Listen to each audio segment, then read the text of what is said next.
هجمة لصالح عرضية خطرة الكرة هذه خطرة تتلعب ناحية المرمى في المرمى هدف الأول لفريق الوحدة اليمني. المسعري التيماوي لتانا يوسف ثنيان يمرر للتيماوي، التيماوي ليوسف ثنيان من المسعري، يوسف ثنيان بيحاول يمر برضه كرة معاه ويعدي يوسف وداخل منطقة الجزاء يوسف ويصوب ناحية المرمى وتعتلي الهلال. محمد لطفي يلعبها وبالراس ناحية المرمى وفي المرمى هدف التعادل للهلال. كرة جميلة يوسف ثنيان يحط هدف التعادل للهلال.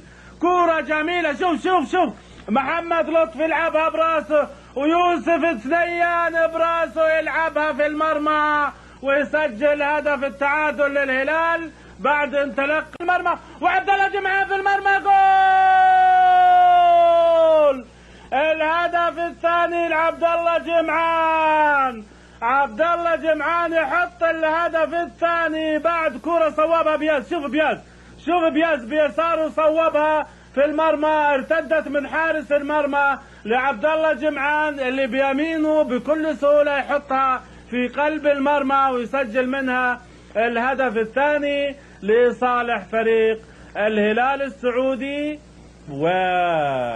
وخميس للمسعري كرة معاه وماشي، تلعب لخميس مرة أخرى وبينية يوسف الله لعبها يوسف.